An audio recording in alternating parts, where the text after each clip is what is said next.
ayan mga Kalingap, panibagong reaction tayo dito sa kay Kalingap Edo, no?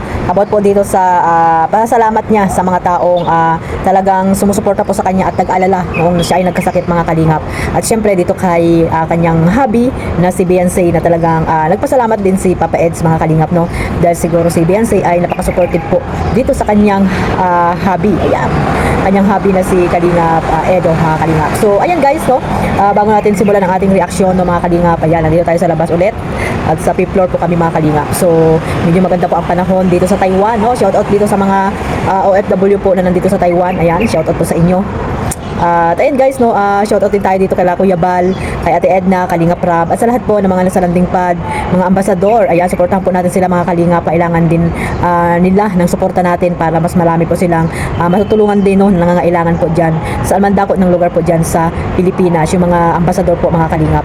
So shoutout din po sa mga kasamahan ko po sa Reactor, no, sa Team Bios, Karipa, Team Watcher, ayan, Team Striker, at sa lahat pa po ng mga reactor na nandito po sa Kalingap, mga tawag dito, mga legit reactor po ng Team Kalingap.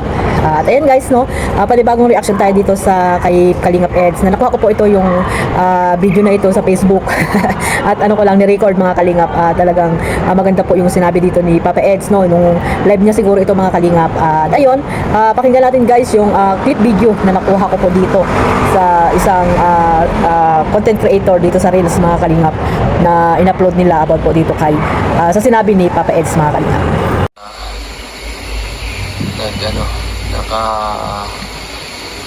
Nakaalala nung medyo may nararamdaman tayo. Salamat po sa mga pinagdasal pa tayong iba. Salamat po, pambira, nakaka-touch. Kahit hindi naman na kailangan, pahinga lang daw talaga yung kulang sa akin. Pahinga, okay na ulit. Kahapon po pinilit ko na lang yung sa pagpunta sa birthday ni John. Mabilis lang po ako doon kasi medyo hindi ako pwede magtagal, baka mabahinat po, kaya umuwi na rin agad kami ni Beyonce kagabi. Ayan, siguro mga mag-aalas 10 din ako nakapagpaalam dun sa iba kasi masilip nga lang sana ako noon, kaso nakakaya naman. Shout out kay Beyonce, salamat din kay Beyonce. Salamat kay Beyonce kahapon, guys. So ay mga Kalingap, narinig nyo naman ang sinabi ni Papa Eds, no, mga Kalingap. At yan nga po ay medyo magaling na po si Kalingap Edo, no. At ayun, maraming syempre nagtag dito, marami nag-alala sa mga nagmamahal po dito sa supporters ng EDSA, lalo na po, no, nung nagkasakit po si Kalingap Edo dahil siguro ay na-overpatig lang, no, sa nung bago mag-ribbon cutting yung bahay ni Beyonce, mga Kalingap. Medyo na-excite lang si Papa Eds, no, medyo napagod dahil nga syempre mag-ribbon cutting yung bahay ni Beyonce, at dito si Kalingap Edo para mag-support po doon sa kanilang pa-ribbon cutting, no, mga Kalingap. At nakita naman natin dyan na si Kalingap Edo ay isa sa mga guest dyan. Syempre, di ba? Parang kapamilya na si Kalingap Edo ng pamilya ni Kalingap, ay ni Beyonce, mga Kalingap. At syempre, ang mga magulang ni Beyonce ay napakalaki na po ng tiwala dito kay Kalingap Edo, no? Sino pa naman ang hindi magtiwala kay Kalingap Edo? At napakabait na tao po niyan, mga Kalingap. Tahimik lang yan, pero napakabait po yan si Kalingap Rab. Syempre, pamangkin po yan ni Ate Edna, na alam naman natin ni si Kalingap Edo ay walang issue, no? Walang issue. Ini-issuehan lang pala, ini-issuehan lang ng mga taong mapanira dito sa Kalingap, no? Yung mga taong hindi makamove on dahil lamang sa mga nakapartner ni Kalingap Edo, no, sa love team. So ayan, ngayon love team niya si Beyonce, no, may mga pailang-ilang issue na hindi tinitigilan itong si Kalingap Edo para lamang masira siguro ang pagkatao ni Papa Eds or yung tambalan nila ni Baby Beyonce. Pero hindi po sila magtatagumpay dyan kasi si Kalingap Edo ay hindi po yan, may sarili, may prinsipyo po yan si Kalingap Edo, no. Hindi po yan natatakot sa mga basher, talagang pinapatulan niya minsan, no, mga Kalingap.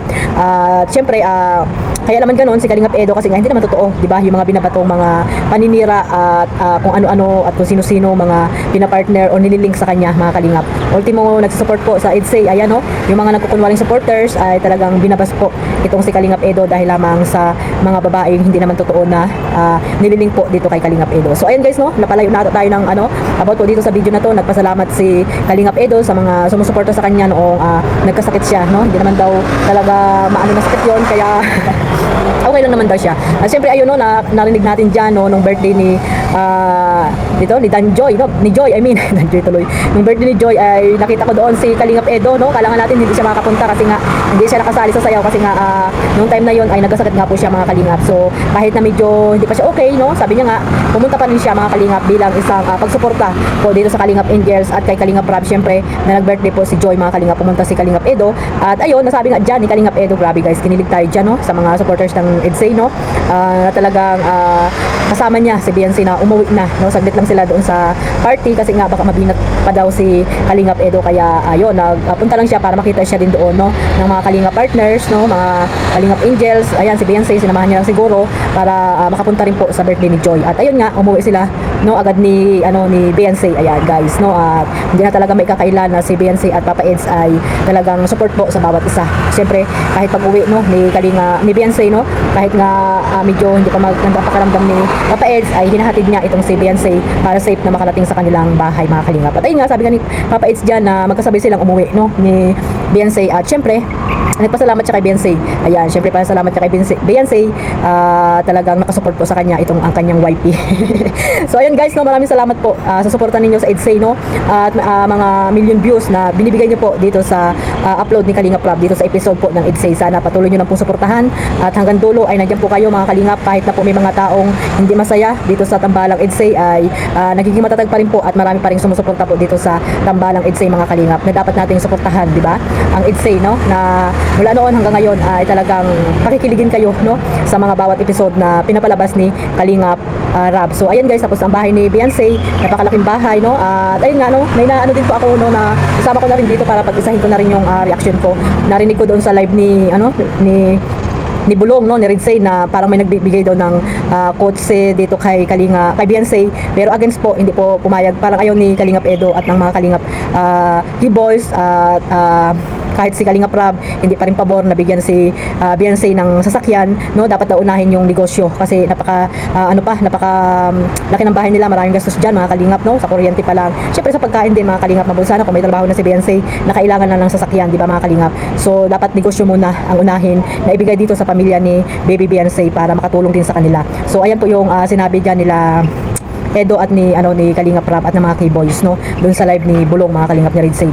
So ayan, no, maraming salamat din sa mga solid sponsor na tahimik lamang na tumutulong po dito kay Beyonce. Ayan, maraming po salamat sa suporta ninyo po. At dito rin kay Papa Eds, no, talagang intact po yung pagmamahal nyo po dito sa dalawa. So ayan po, mag-support lang po tayo at mag-focus po kayo sa pagmamarathon nyo dito sa EDSA at syempre isama nyo na rin po ang channel ni Kalingap Edo sa pagmamarathon mga kalingap, dahil alam naman natin na ang channel ni Kalingap Edo ay nakapokus lamang sa kanyang mga beneficiary, no, mga pagtulong at paghahanap ng mga taong matutulungan niya pa mga kalingap. So hanggang dito lang po at maraming salamat po sa suporta ninyo po sa aking YouTube channel Kalingap Maymay. Ayan, sa hindi pa po nakasubscribe, pa-subscribe na mga kalingap and click the notification bell para po updated kayo sa aking mga video reaction na ina-upload. At God bless po sa lahat. Huwag niyo rin po kalimutang suportahan si Kuya Bal. Isama niyo na rin si Ate Edna Kalingap Rob. Bye bye po.